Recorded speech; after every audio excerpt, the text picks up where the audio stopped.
My name is Dr. Tom Hill. I'm a life coach, a speaker, author, and blessed beyond measure. This morning we're going to have a great visit here, but I want to tell a story why we connected.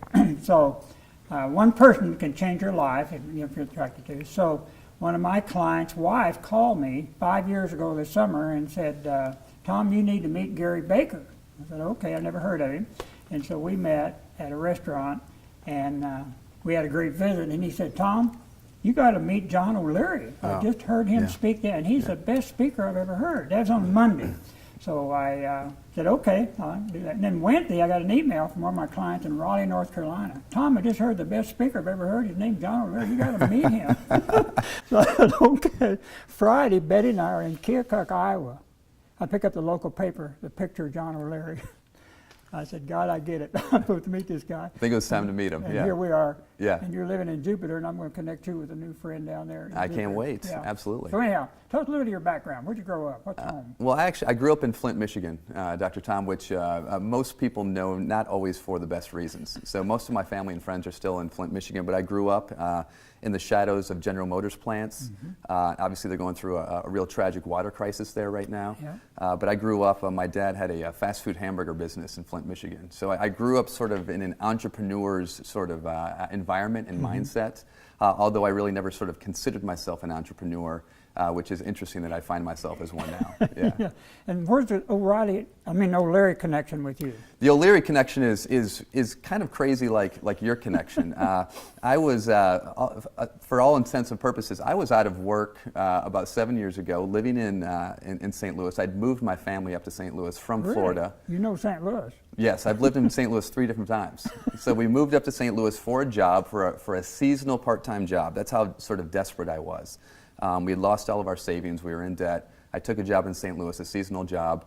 And again, being so well connected in St. Louis, I had a friend I went to college with. He said, he goes, hey, I'm the creative director for an advertising agency. I know you do improv. Would you come in and do a team training for my team? And I was like, I'm unemployed, absolutely. I've got plenty of time.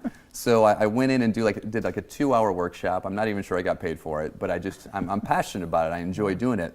Well, there was a woman in that group who works for John O'Leary now. And so fast forward 4 or 5 years later, John's putting on his first conference here in St. Louis. They needed someone after lunch to kind of do something fun and interactive. And Abby Richter is the one who said, John, I remember this guy 4 years ago.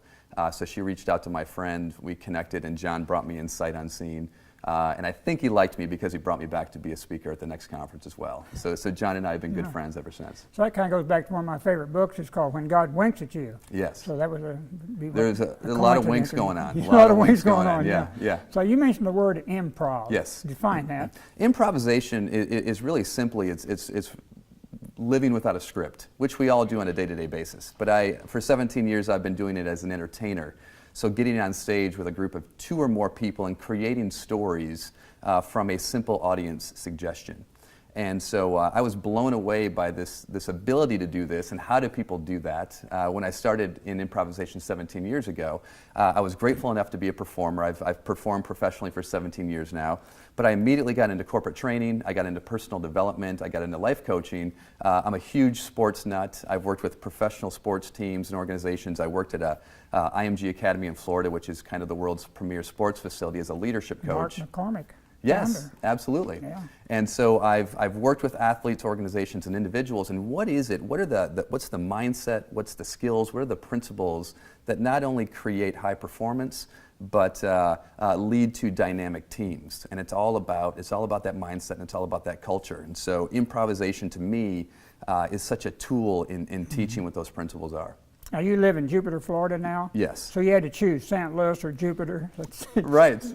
And isn't there some spring training going on in Jupiter? Absolutely. I live 10-minute walk away from the St. Louis Cardinals spring training facility, which they share with the Miami Marlins. And so March is a festival in Jupiter because there's a game every day, and of course the weather's hard to beat. How'd you end up in Jupiter? Threw a dart at Florida and ended up in Jupiter. My wife and I were living in Boston. We had corporate jobs, and that's where I was doing improv professionally. We had our first child. My wife and I have been married 20 years now. We've got 3 kids. But our first child was born in Boston. We survived 1 Boston winter with a newborn. and we're like, it's time to get south of the Mason-Dixon line. So we threw a dart at the map and ended up in Jupiter, Florida. So if people want to contact you, is there an easy way? Yeah, well, my website is liveyesand.com. Live and Liveyesand. So LIVEYESAND.com. I saw that and I thought, A lot of people think, what's live yes and? So I didn't see that one through. But also on social media at Live Yes And as well, and I try to be as active as possible online. So I think your life has been somewhat like my book. It's called Blessed Beyond Measure, right? You've been really blessed. Absolutely. Doors Even have opened, God has winked at you. Even in the darkest times, or I like to call the goo, even in the goo moments of our life, I think that's where I feel most grateful and most blessed. And so that's what living Yes And is all about, is responding to whatever is happening in your life, accepting it by saying yes, and choosing how to respond with purpose. God bless. Thank you, Thanks for Doctor. joining us. Yes. Good luck.